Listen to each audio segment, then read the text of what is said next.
नमस्कार मित्रांनो, फायनली ती न्यूज बाहेर आलेली आहे आणि मित्रांनो आता याचा स्टॉक मार्केटवरती गेम चेंजर इम्पॅक्ट होण्याची शक्यता नाकारता येत नाही आणि ही गुंतवणूकदारांसाठी खूप मोठी संधी आहे। पाठीमागच्या 1 वर्षापासून अक्षरशः भारतीय इन्व्हेस्टरला हलवून सोडणारी न्यूज होती भारत आणि अमेरिका यांच्यातली ट्रेड डील। कारण पाठीमागच्या 1 वर्षांनी डोनाल्ड ट्रम्प यांनी इतक्या वेळेला मार्केटवरती इम्पॅक्ट केला की आपण कल्पना देखील करू शकत नाही। पण मित्रांनो काल एकाच ट्रेडिंग सेशनमध्ये इंडियन स्टॉक मार्केटमध्ये अशा पद्धतीची रॅली बघायला मिळाली की इतिहासामध्ये कधीही एका दिवसात निफ्टी 1000 पॉईंट वाढला नाही। या पद्धतीची तेजी दिसून आली। Across the sector, across the स्टॉकमध्ये जोरदार तेजी होती, तुम्ही हिट मॅपमध्ये बघू शकता। त्याचबरोबर या ट्रेड डीलच्या संदर्भामध्ये सोशल मीडियावरती ट्विटरवरती घमासान सुरू आहे। याला सर्वजण म्हणत आहेत डॅडी ऑफ ऑल डील्स। मित्रांनो हा नेमका काय विषय आहे आपण एकदम डिटेलमध्ये आज या व्हिडिओच्या माध्यमातून बघणार आहे। नमस्कार मित्रांनो, शेअर बाजारात सध्या एका गोष्टीची खूप मोठ्या प्रमाणात चर्चा सुरू आहे, ती म्हणजे भारत आणि अमेरिकेमध्ये झालेली ऐतिहासिक असा व्यापार करार, जो भारत आणि युरोपच्या कराराला आपण मदर ऑफ ऑल डील्स असं म्हटलं होतं। आता झालेला हा करार तर सर्व करारांचा बाप आहे असं म्हटलं जात आहे। का? कारण या एका बातमीनं शेअर बाजाराचं चित्र बदलून टाकलं आहे। आजच्या व्हिडिओमध्ये आपण अगदी सोप्या भाषेमध्ये हा करार नक्की काय आहे, यामुळे भारताच्या टॅरिफ्समध्ये किती कपात झाली आहे, कापड, केमिकल, ज्वेलरी यासारख्या सेक्टरवर याचा काय परिणाम होणार आहे, कसा बेनिफिट होणार आहे, त्याचबरोबर याच्या पाठीमागे काही रिस्क आहे का, हे एकदम डिटेलमध्ये आज या व्हिडिओच्या माध्यमातून आपण बघणार आहे। त्याचबरोबर याचा नेमका तुमच्या पोर्टफोलिओवर काय परिणाम होणार आहे, त्याचबरोबर अर्थव्यवस्थेवर नेमका काय परिणाम होणार आहे, हे आज मी तुम्हाला डिटेलमध्ये ह्या व्हिडिओमध्ये सांगत आहे। सर्वात आधी आपण आकड्यांचा खेळ समजून घेणं गरजेचं आहे। गेल्या काही महिन्यात भारत आणि अमेरिकेच्या दरम्यान व्यापारात खूप मोठा तणाव होता। अमेरिकेनं भारतीय वस्तूंवरती 25% कर लावायची घोषणा केली होती आणि आपण रशियाकडून जर अतिरिक्त तेल घेत असेल तर त्या ठिकाणी ॲडिशनल 25% पेनल्टी देखील लावली होती। म्हणजेच एकूण 50% टॅक्स आपल्या वस्तूंवरती त्या ठिकाणी अमेरिकेनं लावला होता। पण काल रात्री पूर्ण गेम बदल एका नवीन करारानुसार आता भारतावरती 50% टॅरिफ्स नाही तर 18% टॅरिफ्स लावण्यात येणार आहेत। हो, तुम्ही बरोबर ऐकलंय, 25% परस्पर टॅरिफ्स आणि 25% दंडात्मक टॅरिफ्स असे आता इतिहास जमा होणार आहेत। याचा अर्थ काय? आपली मेड इन इंडियाची उत्पादनं आता अमेरिकेच्या मार्केटमध्ये स्वस्त होतील आणि जास्त विक्री देखील होईल आणि त्याचा फायदा आपल्या देशाला नक्की होईल असं म्हटलं जात आहे। याचा सर्वात जास्त फायदा कुणाला होणार आहे? सेक्टर ॲनालिसिस जर केलं, द विनर्स जर विचारात घेतले तर नेमके कोण आहेत? तर मित्रांनो हे जे टॅरिफ्स कमी झाले आहेत याचा फायदा होणार आहे काही प्रमुख सेक्टरला। यामध्ये मेन जर बघितलं तर कापड, टेक्स्टाईल इंडस्ट्री सर्वात मोठी बेनिफिशरीज असणार आहे। कारण हा करार सर्वात मोठा हिरो मानला जात आहे कापड उद्योगासाठी, टेक्स्टाईल इंडस्ट्रीसाठी। कारण अमेरिकेत आपल्या कापड्यांवरती पूर्वी जास्त टॅक्स लावले जात होते, त्यामुळं बांगलादेश, व्हिएतनाम आपल्या पुढे निघून जात होते।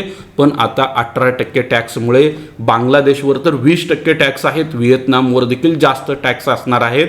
यामुळं आपल्या कापडाला, आपल्या टेक्स्टाईल इंडस्ट्रीला एक कंपॅरेटिव्ह ॲडव्हान्टेज जे आहे ते अमेरिकेमध्ये मिळणार आहे।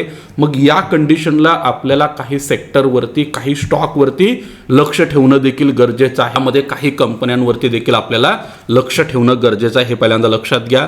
त्याचबरोबर केमिकल स्पेशालिस्ट कंपन्यांना देखील ह्याचा मोठा बेनिफिट होणं अपेक्षित आहे। दुसरा मोठा फायदा होणार आहे केमिकल सेक्टरला। चायना +1 स्ट्रॅटेजीमुळे जग चायनाला पर्याय शोधत आहे आणि आता हे टॅक्स कमी झाल्यामुळं भारत अमेरिकेचा लाडका बनू शकतो। यामध्ये देखील काही महत्त्वाच्या कंपन्या आहेत ज्यांच्या मार्जिनमध्ये सुधारणा होणं आपल्याला अपेक्षित आहे। त्याचबरोबर मित्रांनो भारताच्या एकूण निर्यातीपैकी 30% दागिने एकट्या अमेरिकेमध्ये निर्यात होतात, त्यामुळं टॅक्स कमी झाल्यामुळं गोल्डमन इंटरनॅशनल सारख्या कंपन्यांना याचा बेनिफिट होईल असं देखील म्हटलं जात आहे। त्याचबरोबर फार्मिंग असेल, सी फूड्सला देखील याचा मोठा बेनिफिट येणाऱ्या दिवसात होऊ शकतो। कारण आपला सर्वात मोठा प्रतिस्पर्धी जर कोण असेल तर तो आहे इक्वेडर आणि इंडोनेशिया। या देशातील सी फूड्स जे आहेत, ॲग्रिकल्चर फूड्स जे आहेत त्याला टक्कर देण्यासाठी भारतीय कंपन्या देखील आता तयार असतील। मित्रांनो एक मुद्दा महत्त्वाचा आहे, शेअर बाजारावर ह्याचा नेमका काय परिणाम होणार आहे, थोडं टेक्निकल गोष्टी समजून घेणं गरजेचं आहे। पाठीमागच्या काही दिवसापासून फॉरेन इन्स्टिट्यूशनल इन्व्हेस्टरच्या इंडियन इक्विटी मार्केटमध्ये प्रचंड मोठ्या प्रमाणात शॉर्ट पोझिशन आहेत. जर समजा या ट्रेड डील नंतर आता पहिला दिवस तर झालेला आहे, इथून पुढच्या दिवसात जर एक आठवड्यामध्ये मोठ्या प्रमाणात शॉर्ट कव्हरिंग रॅलीला जर सुरुवात झाली तर खूप सारे पोझिशन जे आहेत त्या फॉरेन इन्स्टिट्यूशनल इन्व्हेस्टरच्या ह्या मार्केटमध्ये शॉर्ट क्वीन्स होतील. त्यानंतर मात्र मित्रांनो मार्केटमध्ये जी रॅली सुरू होईल ही रॅली मात्र काय करेल, मार्केटला खूप मोठ्या प्रमाणात वरती घेऊन जाण्यासाठी प्रयत्नशील असेल, हे पहिल्यांदा लक्षात घ्या. त्यामुळं आता ह्या ट्रेड डील नंतर निफ्टी इंडेक्स 26,000च्या वरती जर सस्टेन होत असेल, त्यानंतर मित्रांनो मार्केटमध्ये एका नवीन रॅलीला काय होईल तुम्हाला सुरुवात होताना दिसून येईल. पण या ट्रेड डीलची अजून एक काळी बाजू आहे ती तुम्हाला समजून घेणं गरजेचं आहे. मित्रांनो काय काळी बाजू आहे माहिती आहे का तुम्हाला? सर्व गोष्टी गोड गोड नाही आहेत. या करारासाठी एक खूप मोठी आपल्याला किंमत मोजावी लागणार आहे. या कराराचा एक भाग काय माहिती आहे का? भारतानं रशियाकडून स्वस्त तेल घेणं बंद करायचं आहे आणि आता इथून पुढे आपल्याला व्हेनेझुएलाकडून महाग तेल खरेदी करायचं आहे, हे पहिल्यांदा लक्षात घ्या. मग ह्याचा परिणाम काय होईल? आपल्या तेल कंपन्या ज्या आहेत OMCs, त्यामध्ये BPCL, HPCL यांना महागडं क्रूड ऑइल आता व्हेनेझुएलाकडून खरेदी करावं लागेल. यामुळं नफ्यावरती परिणाम होणार आहे, तेल महागणार आहे आणि इन्फ्लेशन देखील वाढणार आहे. म्हणजे सर्वसामान्य व्यक्तीच्या खिशाला झळ या ट्रेड डीलमधून पोचणारच आहे. तसंच डोनाल्ड ट्रम्पचा जर स्वभाव बघितला तर तो प्रचंड लहरी आहे. हा करार किती काळ टिकवून ठेवतात हे बघणं देखील तितकंच गरजेचं आहे. आपण जर डोळे झाकून ह्या करारावर विश्वास ठेवला आणि त्या अनुषंगाने जर इन्व्हेस्टमेंट केली तर कधीही उलटफेर देखील होऊ शकतो. त्याचबरोबर मित्रांनो आपल्या देशाचा रुपया आणि भविष्यातील अंदाज याचा देखील विचार करणं गरजेचं आहे. या कराराचा एक चांगला परिणाम भारतीय रुपयावर होईल असं म्हटलं जातं आहे. आपली निर्यात वाढली की डॉलर देशात ॲटोमॅटिक येतील आणि रुपया जो सध्या 91-92च्या आसपास जाताना दिसून येतोय तो येणाऱ्या दिवसात स्ट्रॉंग होईल आणि त्याचं 90-91चा तो 80-85कडे जर आला तर खूप चांगली गोष्ट भारतीय अर्थव्यवस्थेसाठी असणार आहे.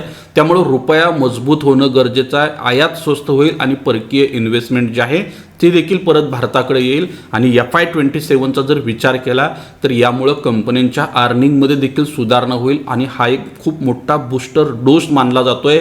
जर कंपन्यांच्या अर्निंगमध्ये जर इम्प्रूव्हमेंट झाली तर मित्रांनो येणाऱ्या दिवसामध्ये खूप मोठं बुल रन आपल्याला सुरू होणं अपेक्षित आहे. थोडक्यात सांगायचं झालं तर भारत अमेरिका हा जो करार झाला हा भारतीय अर्थव्यवस्थेसाठी एक खूप मोठं रिसेट बटन आहे. आता मला वाटतं की अनिश्चितता संपेल, उत्साहाचं वातावरण तयार होईल. जर तुम्ही दीर्घकालीन इन्व्हेस्टर असाल, निर्यात एक्सपोर्ट ओरिएंटेड कंपन्यांमध्ये जर इन्व्हेस्टमेंट केली असेल किंवा अभ्यास करून जर इन्व्हेस्टमेंट करणार असाल तर लक्षात ठेवा मार्केटमध्ये चढ उतार होत राहतात. प्रत्येक डिप्समध्ये तुम्हाला चांगल्या स्टॉकमध्ये ॲक्युम्युलेशन करता येईल. मित्रांनो तुम्हाला काय वाटतं या कराराचा सर्वात जास्त फायदा कोणत्या स्टॉकला होईल? कमेंट्समध्ये नक्की सांगा. आणि हा व्हिडिओ जर माहितीपूर्ण वाटला असेल तर लाईक करा, त्याचबरोबर तुमच्या मित्रांसोबत शेअर करा. आपल्या चॅनलला देखील सबस्क्राईब करायला विसरू नका. भेटूया पुढच्या व्हिडिओमध्ये. तोपर्यंत जय हिंद, जय Maharashtra. Investments in securities market are subject to market risks. Read all the related documents carefully before investing.